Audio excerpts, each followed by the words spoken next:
Саламатсыздар, урматтуу биздин кардарлар. Менин атым Бакырдинов Уларбек Бейшенбекович, Адекс курулуш компаниясынын башкы директору.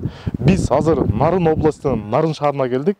Бул жерге биз деген 2018-жылы Күкүн апабызга балдары биригип туруп, биздин компаниянын кызматы менен СИП панелден бизде кыргыздарда айтып коюшат полторашка деп, мансард типтүү 7-ге 9 болгон үйдү салып берген болчу. Ошол 2018-жылдан бери ушул үйдө жашап келе жатышат. Азыр биз сиздерге ошол үйдүн акыбалы боюнча, жашап аткан адамдар боюнча, үйдүн ичи боюнча сиздерге кенен видео тартып беребиз.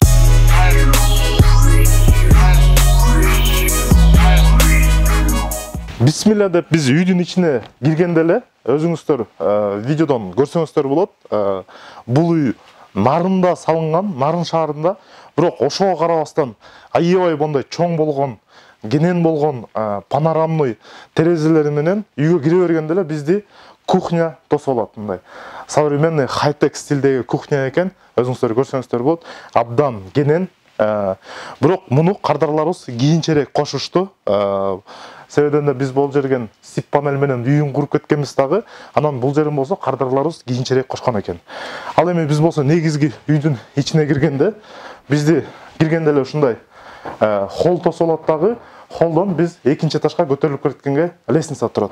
Жана ошондой эле бул жерде кире бергенде эле бизди сан узул бар. Мынакей өзүңүздөр кирсек, сан узул өтө кенен эмес, чакан. Бул жерге чоң душевая кабина коюлган экен. Туалет бар, полкалар бар, бойлер жана раковинасы бар да. Бул жердин дагы стили мындай хай-тек, агрессивный кара өңдө тандалган экен. Анан бирок Нарында болсо баарыбыз билгендей коноктор көп келет. Ошол себептен эң бир маанилүү бөлмөлөрдүн бири бул зал болуп эсептелет да, конок тосуучу бөлмөсү. Өзүңүздөр көрсөңүздөр болот, абдан кенен конок бөлмө бар. Бул жерде дивандар турат экен. Бул жерде болсо негизги стол турат. Адамдарды келгенде кенен шонон тосуп алганга.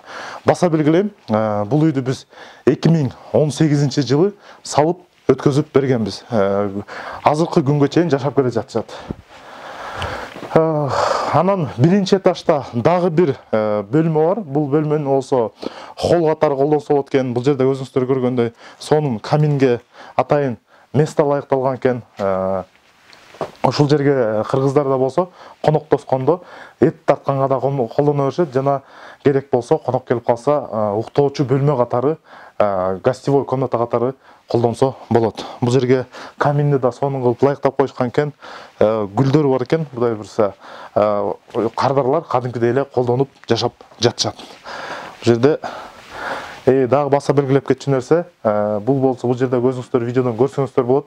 Жолдошбек байкенин бул жерде грамоталары турат. Жолдошбек байке болсо ошол Күкүн апанын кичүү уулу, Күкүн апаны карап ошол жерде чогуу турушат да. Анан бул үйдү болсо бир туугандары биригип туруп, апасы жылуу заманбап үйдө жашасын деп туруп, атайын биргелешип салып беришкен да. Эми сиздер менен биз экинчи кабатка көтөрүлөлү. Экинчи кабатта болсо бизде уктоочу бөлмөлөр жайгашкан да. Холл зона бар. Ушул холл зонадан могул жерде да болсо өзүнчө чакан бөлмө бар да. Өзүңүздөр көргөндөй бул жерге деген жаш балдар отуруп телевизор көрүшөт экен. Бул жерде чоң телевизор турат. Жана ошондой эле компьютерлер турат. Жана эң бир жакшы нерсеси могул жерде мондой болгон сонун PlayStation турат да. Бул жерге отуруп алып балдар каалашынча PlayStation ойноп, тоону карап, кыргыздын природасы менен суктанып, замандын талабына жараша PlayStation ойношот экен. Мынакей бул жерден көрсөңүздөр болот. Күкүн апабыз, ушул апабыздын азыр үйүн сиздерге биз обзор кылып берип жатабыз. Андан соң биз түз эле Күкүн апанын өзүнүн бөлмөсүнө кирдик. Өзүңүздөр көргөндөй бул жерде чоң 2 кишилик спальня турат. Күкүн апага бүт условияны создавать этип беришкен. Мынакей бул жерде телевизору турат. Бул жерде болсо абдан сонун болгон гүлү турат. Мынакей карабайсыздарбы? Кооз гүлү турат. Жана ошондой эле апапакай болгон шкаф жана будуары турат да.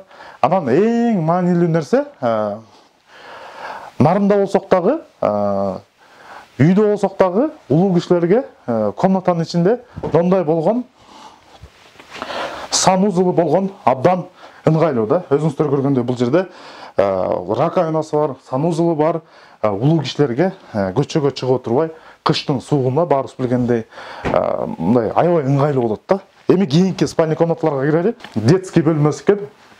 Каралачы оюнчуктардын көптүгүн, сонундугун бул жерге сонун кылып жазып койушкан экен. Детский горкасы бар экен. Жана бул жерге болсо баарыбыз кичинекей кезде көрүп суктанып чоңойгон Микки Маус жүрөт, Дональд Дак жүрөт, Пруф жүрөт. Баары бул жерде экен. Кичинекей балдар болсо ушул жерди көрүп, детский кылып, чакан детский кроваткасында жатып, сонун американский кинолордогудай жашайт экен да. Андан кийин болсо дагы бир уктоочу бөлмө. Бул уктоочу бөлмө болсо биздин үйдүн ээсинин Жолдошбек бекенин уктоочу бөлмөсү экен. Бул жерге өздөрү уктайт экен. Жана бул жерде болсо өзүңүздөр көргөндөй жакшынакай, кичинекей балага жайгаштырганга өзүнчө кроваткадагы место камтылган.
Запись котур. Даяр болдукпу? Нормально отурдумбу мен? Мындай эмеле жакшы эле көрүндүкпү? Чай менен ичин албай болду, Кружканын ичи көрүнбөйт да. Азыр биз сиздерге чакан видео обзорду тартып бердик. Бул үйгө болсо биз 2018-жылы салып бергенбиз, дагы бир жолу белгилейм. Бул жерде нарында баарыбыз билгендей 2022-жылы кыш аябай суук болду. Ошого карабастан биздин кардарларыбыз жылуу, жумшак жашап келип жатышат. Кудай буйрса, Күкүн апамдан дагы интервью алабыз. Ал жерден дагы апабыз өзүнүн жеке ой пикирин колдонуп жаткан адам катары силерге дагы айтып берет. Ал эми биз болсо азыр үйдүн ээси менен ат башынын ак балы менен чай ичип туралы. Сиздер болсо жакында Күкүн апанын интервьюсун көрөсүздөр.